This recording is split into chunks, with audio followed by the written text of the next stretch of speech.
और इस वक्त की एक और बड़ी खबर आपको बताते हैं, और बड़ी खबर जम्मू कश्मीर के राजौरी से, जहां पर एनकाउंटर हुआ, एक पाकिस्तानी आतंकी को ढेर कर दिया गया है। हालांकि इस बीच एक जवान भी शहीद हो गया, लेकिन दूसरे आतंकी को घेरा हुआ है। ये बड़ी खबर आपको बता दें जम्मू कश्मीर के राजौरी से, जहां पर एनकाउंटर लगातार जारी है। एक पाकिस्तानी आतंकी ढेर हो गया है, दूसरे आतंकी को सेना के जवानों ने घेर लिया है।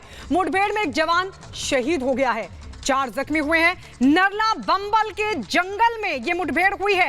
एनकाउंटर में आर्मी डॉग कैंट शहीद हो गया है। जोरी एनकाउंटर में सुरक्षा बलों ने अब तक एक आतंकी मार गिराया है। एक भारतीय सेना का जवान जो है वो इसमें शहीद हुआ है। इसके साथ साथ लगातार ऑपरेशन जारी है। हम इस वक्त ऑपरेशन साइट के बिल्कुल पास मौजूद हैं। रिपब्लिक मीडिया नेटवर्क आपको एक्सक्लूसिव विजुअल्स दिखा रहा है कि किस तरह से भारतीय सेना के जवान जो हैं वो ऑपरेशन के लिए तैयार हैं। इस तरफ जो आप इलाका देख रहे हैं जहाँ लगातार बारिश और धुंध कोहरा जो है वो जहाँ पर जमा हुआ है, ये वही इलाका है जहाँ पर आतंकियों के साथ कल देर शाम सुरक्षा बलों की मुठभेड़ शुरू हुई, जिस मुठभेड़ में एक आतंकी जो कि पाकिस्तान के लश्कर का आतंकी बताया जा रहा है उसे मार गिराया है। भारतीय सेना का एक जवान जो है उसने भी इस ऑपरेशन के दौरान शहादत हासिल की है। और अब लगातार आप देखेंगे तो यहाँ पर ऑपरेशन जारी है। भारतीय सेना के जवान टैक्टिकल पोजीशंस लिए हुए यहाँ पर खड़े हैं। ठीक नीचे का इलाका जो है वहाँ पर ऑपरेशन जारी है। ये जो चीज़ें हम आपको दिखा रहे हैं इससे किसी भी तरह से ऑपरेशन जो है भारतीय सेना का वो प्रभावित नहीं हो रहा है। सरजीवन से कहूँगा कि इस तरफ आपको दिखाएं तो कितना चुनौतीपूर्ण इलाका है, क्योंकि लगातार फॉग की तरह जो है बारिश हो रही है। धुंध की वजह से पूरा इलाका जैम पैक्ड है, यानी कि तकरीबन जो है 50 मीटर से 60 मीटर के से कम जो है वो विजिबिलिटी रह गई है। और यही कारण है कि अब चुनौती सुरक्षा बलों के लिए लगातार बढ़ रही है कि जल्द से जल्द इस ऑपरेशन में बचे हुए आतंकियों को मार गिराया जाए जो अभी भी इस इलाके में एक्टिव हैं। जी ठीक है गुरसिमरन, और सीधा आप चलते हैं सत्यविजय के पास। सत्यविजय, भोपाल से क्या बड़ी खबर आ रही है?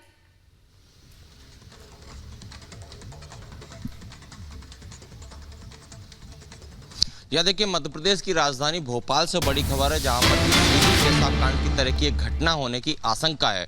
दरअसल भोपाल के ग्रामीण इलाके में दबंगों ने दलित युवक के साथ मारपीट की है, बर्बरता की है, और दलित जो चौकीदार है उसका ये भी कहना है कि उसे तब तक मारने का जब वो बेहोश हो गया तो उसके ऊपर पेशाब की गई। इस तरह का घटनाक्रम सामने आया है।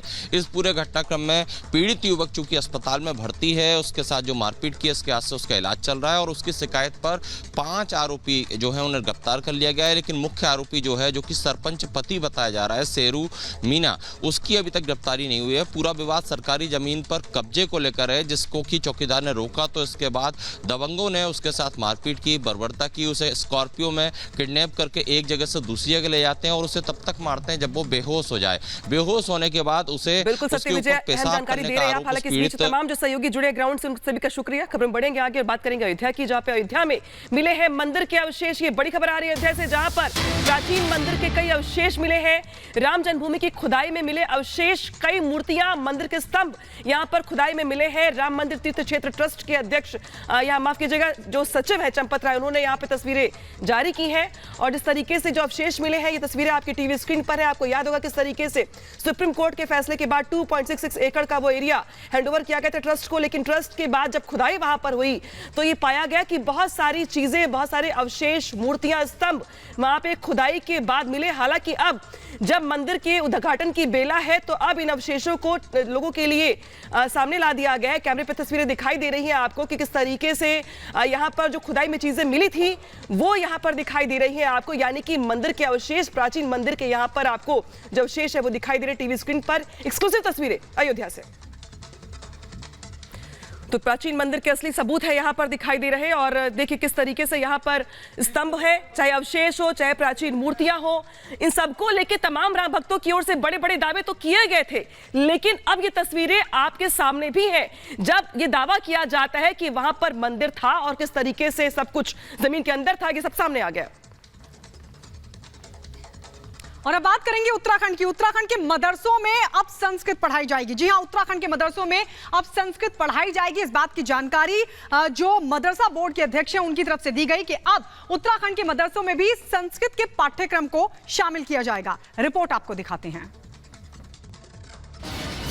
उत्तराखंड के वक्फ बोर्ड के अध्यक्ष ने मदरसे में पढ़ाए जाने वाले विषयों को लेकर एक बड़ा फैसला लिया है। नए फैसले के मुताबिक मदरसों में अब संस्कृत पढ़ाई जाएगी। इससे राज्य के मदरसों में संस्कृत को बढ़ावा दिया जाएगा। उत्तराखंड वक्फ बोर्ड के चेयरमैन शादाब शम्स ने बताया कि उत्तराखंड मदरसा बोर्ड के अंतर्गत आने वाले मदरसों में एनसीईआरटी के सिलेबस को लागू किया जाएगा। इसके लिए बाकायदा टीचर्स भी नियुक्त किए जाएंगे। बताया जा रहा है कि बड़े पैमाने में लोगों का संस्कृत की ओर रुझान बढ़ रहा है। अरबिक के साथ साथ संस्कृत भी पढ़ाएंगे।